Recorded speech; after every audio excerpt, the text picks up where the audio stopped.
Let's just bow together as we gather for this training session. Lord, as we gather today, we're here to learn. As always we are. We pray your Spirit would just come upon us and guide us and give us ears to hear and give us gifts of discernment and understanding as we listen and learn about how to be your church in a very specific way. So bless us and grant us goodness in our fellowship. We ask it in Jesus' name. Amen. All right. So staff-parish relations is an integral part of our church structure. And I want to start just with a little question, kind of rhetorical in nature, but is this an administrative group, or is this a programmatic group?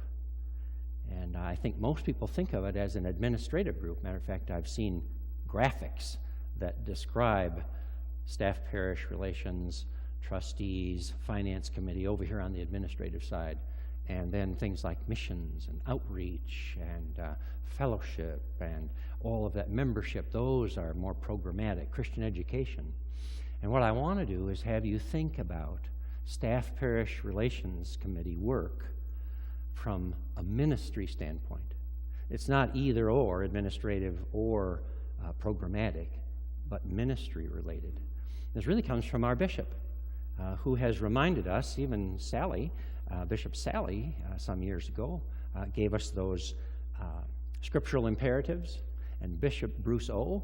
has added to those imperatives a third one. So if you remember them, the first one was cultivate spiritual vitality. The second one was reach new people. And then Bishop O. added heal a broken world.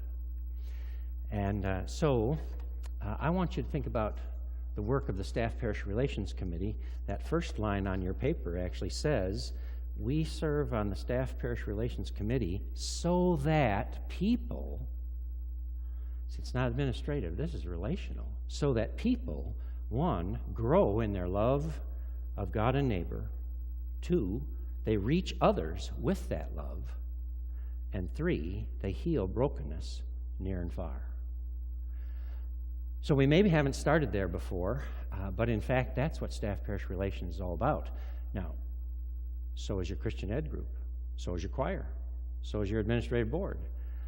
Growing, reaching, and healing, you're going to see those words as the Minnesota Annual Conference continues to foster those scriptural imperatives.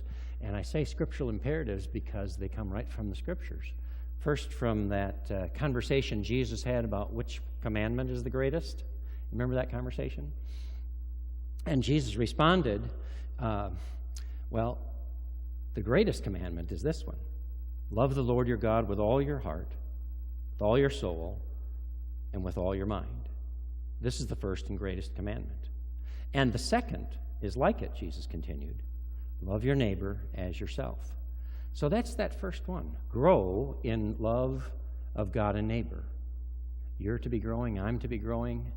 And actually, our hope is that because of the work we do as a church, people in our communities grow in love of God and neighbor.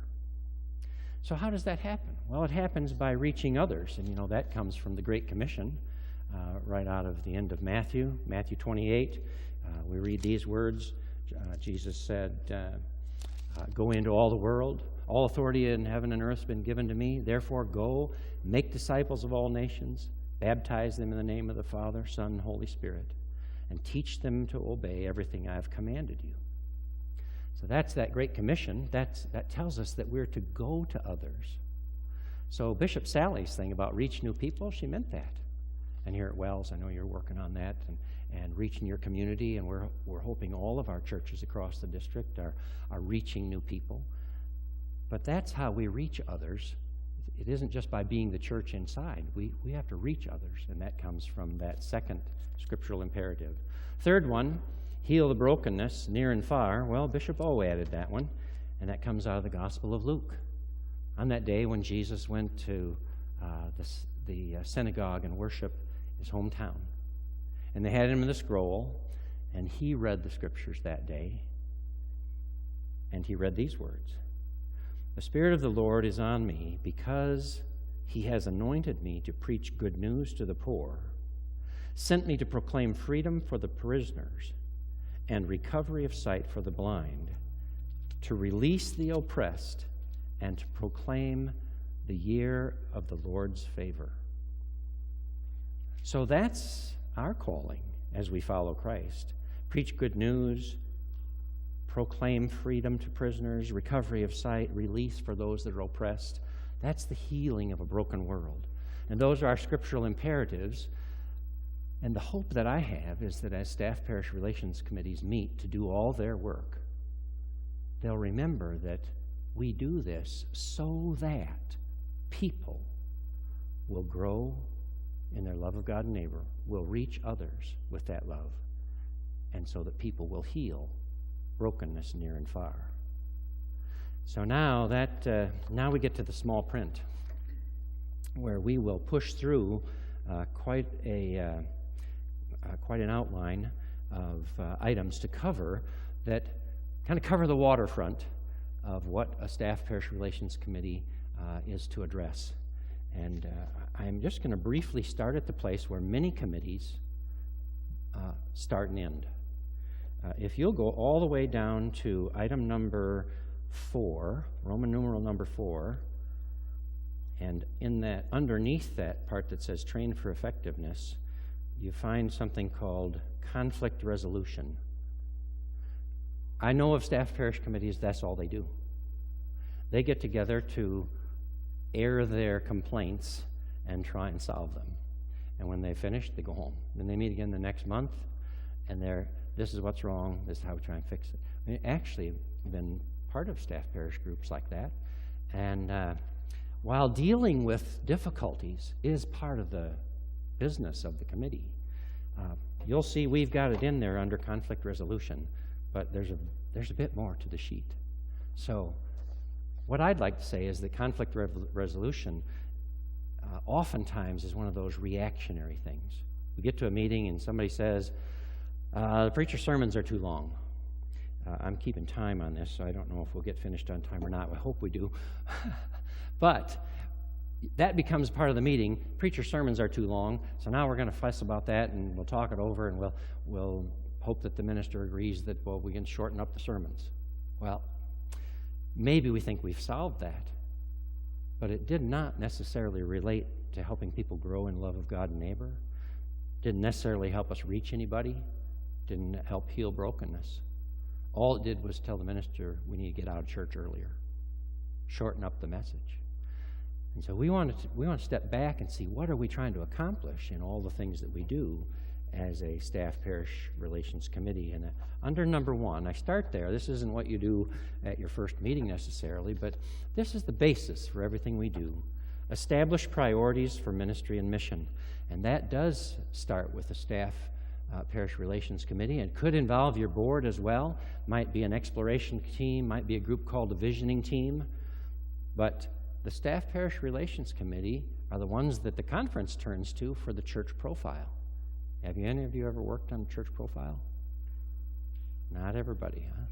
Well, every one of our churches is to have a profile which describes your congregation, its gifts, its assets, its ministries, and also describes your community, the community that your church is set in, the people that are in your community, and it also describes the opportunities for ministry, the needs for ministry.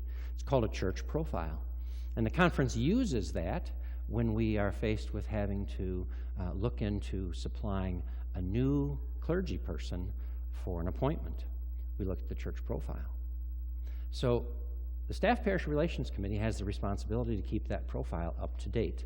I recommend at least looking at it at least every other year. You never know when a change of pastor is coming. And also, I think when you look at your church profile, you get reminded about, well, we've got some better assets now. We've got some new assets. And our community has changed. That business moved away. And we've got economic needs that we didn't have last month or last year.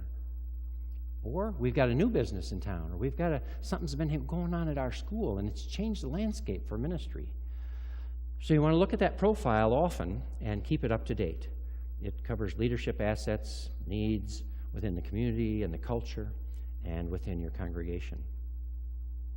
So you get a church profile, and you understand what it is that your church is about and what your community is about, how does your pastor help you do ministry in that congregation and in that community? Well, we call that an excellence plan, clergy excellence.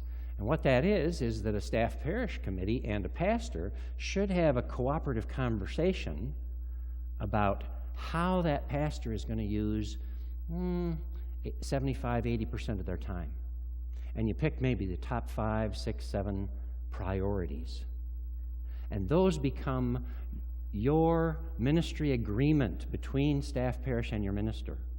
It isn't just the minister going off doing what they think they should do, and it isn't just a committee saying, well, this is what we think a minister should do. It's a cooperative conversation, and you keep on this conversation, you check in on it, but actually it helps a minister know that in this setting, my congregation and I, we've determined that these are my top 6 or 7 priorities. 80% of my time is supposed to be spent there. Now, that also helps us know that that other 20% of time gets used on a variety of other things, and there are a lot of things your minister won't have time to do, and it helps you know how you might need to staff for some of that other work, because this is the pastor-staff relations committee. Staff-pastor parish relations. So staff and pastor. So if your pastor can't do it all, then you need to staff for it. Now, it doesn't have to be paid. Could be, or it could be volunteer. But if there's ministry that needs to be accomplished within your congregation and you're not expecting your pastor to get it done because you've been through this plan and you know your pastor has got their hands full, now you help guide the choice of adding staff people that will see to it over these lower priorities. So the Clergy Excellence Plan, really useful tool. Within that plan, you would have some goals. It's oftentimes that we write out a plan and we just hope it'll happen. We really recommend that you do some SMART goals, that you take time to talk about SMART goals with your pastor, with your staff people. And SMART goals are those goals that are specific, measurable, aligned, realistic, and timely. In other words, you can tell whether you're making headway on them. They're defined, and you can measure them, and they're aligned. They make sense with one another. And then they're realistic. We're not pie in the sky and not saying, okay, we're going to triple our membership by summer. They're realistic. And timely, they have an end point. So we know by when we're going to accomplish these things. Those are SMART goals. And if you have those kind of SMART goals, it helps you when you write job descriptions. Because you've got, now you might not write a job description for your pastor. That's in the discipline. It's rather exhaustive, by the way, but it is there. So you may have other job descriptions that you write, though, for a music director, a choir director, a children's ministry coordinator, a Sunday school superintendent.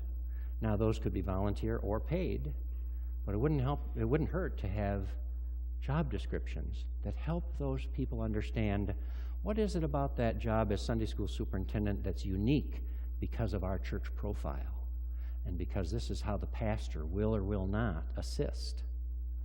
You see, that's what it means to have it aligned. You know the pastor's working on this. You know that comes from a church profile that knows it comes from a community and a congregation. And now you've got a youth director or a staff or a Christian ed worker, or you've got a choir director that does music ministry. And then you get their job description aligned with your aims in ministry and the talents and the use of your pastor. These come real helpful when you do evaluations. And the SPR team is supposed to do evaluations every year, annual evaluation. Our discipline recommends that and asks for a pastor to be evaluated every year. Now, we've not indicated just exactly how to do that. So that means you have a lot of freedom. Could be as simple as asking 5 people to comment on, what is it that our pastor does that you value? What it is that you would miss if we didn't have our pastor? And what is it that you wish, our pastor would do? You might have another format. There are lots of formats for evaluation. You can make it simple or you can make it deep. But it should happen every year. But it's much easier to do if you have an excellence plan, because those are the top 5 or 6 or 7 priorities for your pastor, and you just go over those. And you ask people, how is it going in these 5 or 6 areas? What's your experience? You ask your pastor how it's going in those areas. You know by being part of the church how it's going. And you've got a finite list. This is what we've asked our pastor to work 80% of their time on, so this is what we should evaluate on. If the thing you're evaluating on isn't in the top 6 or 7, we're not playing fair with your pastor. It might mean you need to reorder those priorities. That's okay. You work on that. Every year you might say, we've left off this. It really ought to be like number 3. And it's down here in number 7 and 8, and we got lay people doing it, and it's not working. Okay, you have that conversation again with your pastor, and you rearrange those priorities, work on that excellence plan. But when it comes time to evaluate, whether it's your pastor or your choir director, it'd be nice if they knew what you had been expecting. And the only way they know that is if you've written a good job description. And a good job description will be based on the fact that you understand what the goals are, an excellence plan, so that these annual evaluations, I recommend that you find a way to evaluate your lay volunteers as well. Sometimes lay volunteers just have their own ministry because they're not being paid, so they might assume that it's okay for them to just do whatever they want. But their ministry, whether it's with children or adults, it ought to be aligned with your church profile and your community needs and what your pastor's priorities are and what your expectation, what you're trying to accomplish. So you want to have that be aligned. We sometimes get into positions where we have volunteers that we wish we didn't have. And if you have an ongoing policy of evaluation, you have a chance with a volunteer and with a staff person to identify places where they need to ramp up their game, where you create a new SMART goal. And they understand why it's important because it fits with the alignment for the ministry of the church. And once that SMART goal's been created, then you can meet with that employee or that pastor or that volunteer at a subsequent meeting and another subsequent meeting and see if it's being measurably worked on. And if it isn't, you have grounds for either reworking the goal or talking with them about ending their tenure in that area of service. But you've laid the groundwork because you know why you wanted them to do it. You were clear about what you wanted them to do, and you've had an evaluation that helped us both see it's not being done. So let's rework the SMART goals. Next time we meet, let's see how we're doing. Then they know what you're expecting. So that's the whole thing about evaluations, how it relates so much to the ministry of the church. If you don't have a youth worker that expects that you're expecting them to help kids grow in their faith, to help kids know how to reach others, and to make a difference in the world by healing brokenness, we'll have a lot of youth workers that hold meetings and have fellowship times, play lots of games, but no one ever grows, no one ever gets reached, and no healing ever takes place. And yet, they thought they were doing their job because we've not defined it for them. It has to do with growing, reaching, and healing. That's what the gospel asks us to do. Everything else we should let go of, you see. So we got to press on to get through this because we're still under number 1. And after evaluations comes this whole thing about staff compensation. It's another job of the Staff Parish Committee. You recommend compensation to the administrative council. In some churches, that's through the finance committee. In some churches, it's a conversation because everybody's on the same boards and so forth. It just depends on how you work. But it comes from the Staff Parish Committee. And that compensation piece, well, it's huge. Most times it really relates primarily to your pastor, but you may have other paid staff, and you're the ones that recommend that. So how do we go about that? I want to just say a couple quick words. Anytime you have a staff person that you pay on an annual basis, you should pay attention to cost of living adjustments. It's not their job to pay attention to that. It's your job. It's not their job to bring that information to a meeting. That's your job. You as a committee should elect somebody sometime in August or so, or even before that, track down what's the cost of living been doing. What's the consumer price index? What are the changes? Now, there are a lot of different measures, but find some of them and compare them.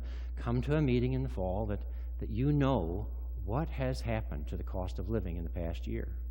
So as you recommend salary and compensation for your employees for the next year, you at least keep them even. Unless you're hoping that they have less to work with, you'd want to keep them even. But cost of living adjustments, they're automatic, for Social Security. They're automatic in a number of professions. They should be taken into account by Staff Parish.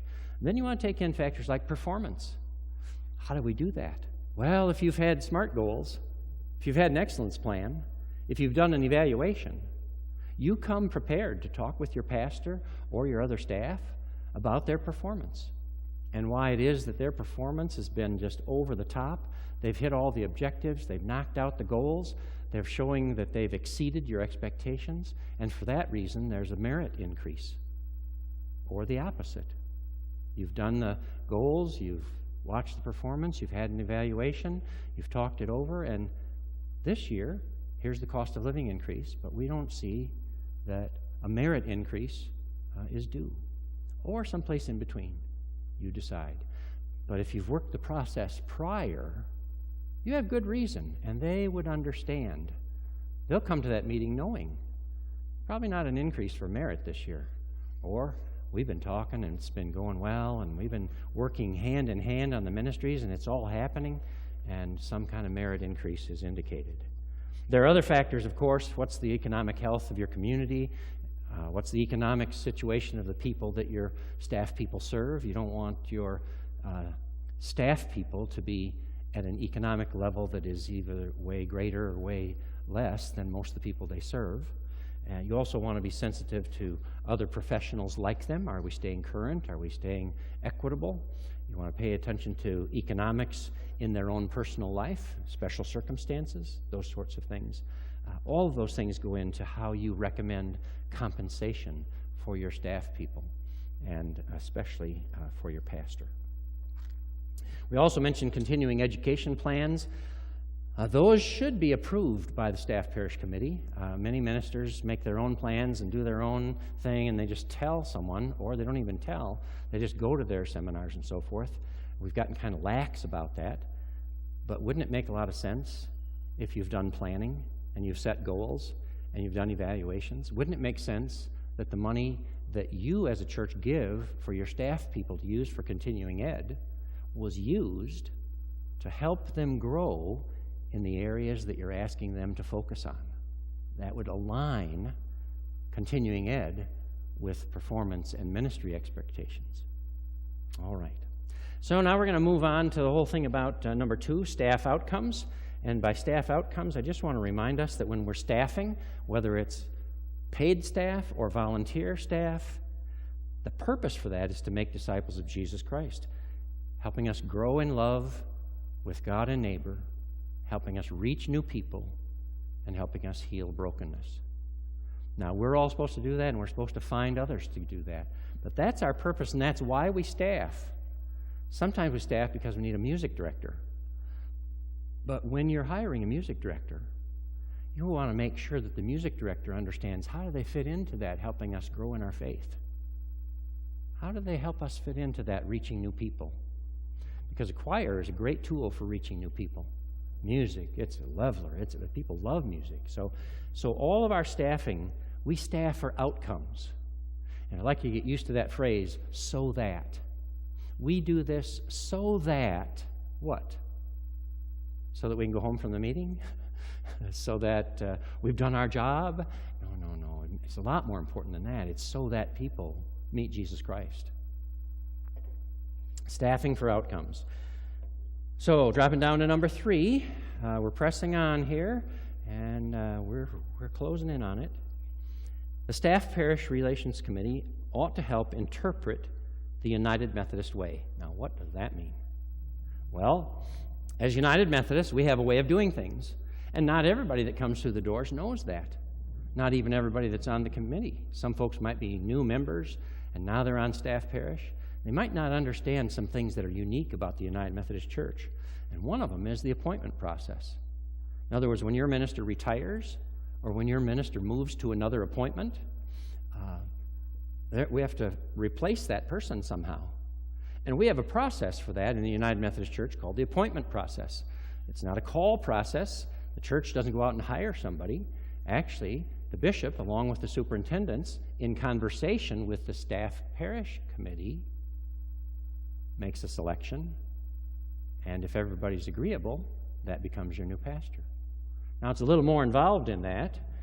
It involves, first of all, there's the need for a change.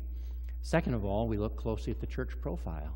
If you know there's a change coming in your church, like you realize your minister is retiring this year, if that were true, then you'd want that profile up to date so that you know what you need. I didn't say what you want, by the way. The two are different sometimes. This is what we want. Well, this is what our church really needs. But you're clear on that. And then the cabinet, superintendents and the bishop, they're also clear on it because they rely on that profile. And a superintendent like myself relies on a conversation that we have at staff parish meetings, but we don't get out there to every meeting. So when we read the profile, then we understand. So you want your profile up to date. Then we have conversations. Then we enter into prayerful discernment. And then there's an introduction.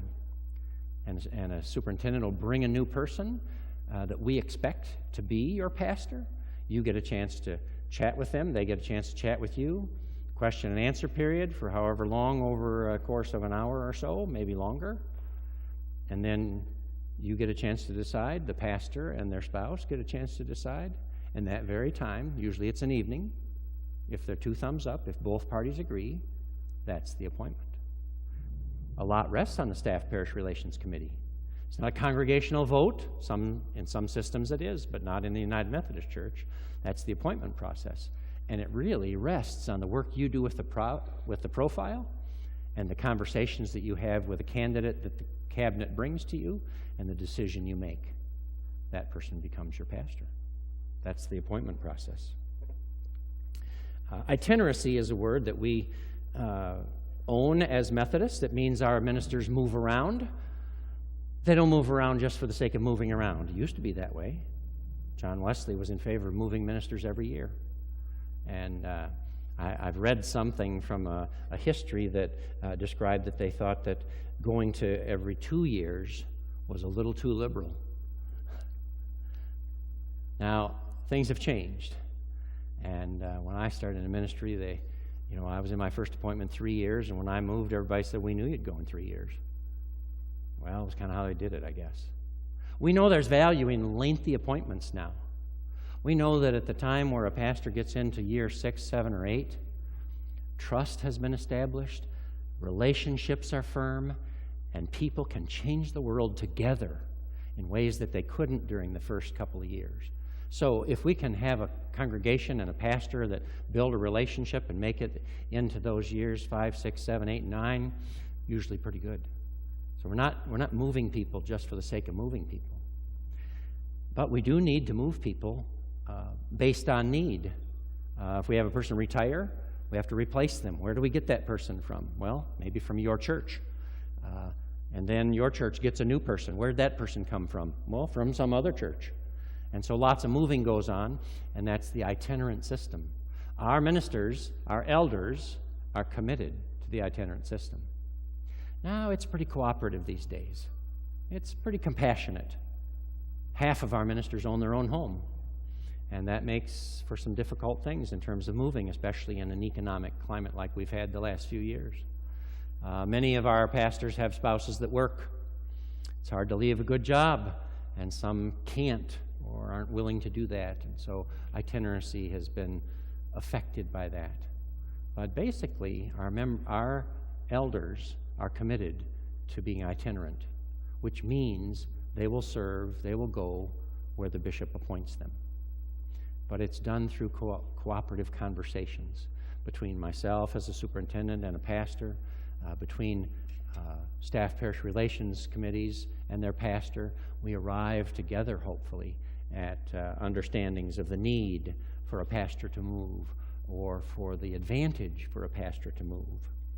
Nonetheless, we move, and that's called itinerancy. Something else staff parish committees do or are responsible for to do is to lift up on occasion the idea of ministry as a vocation.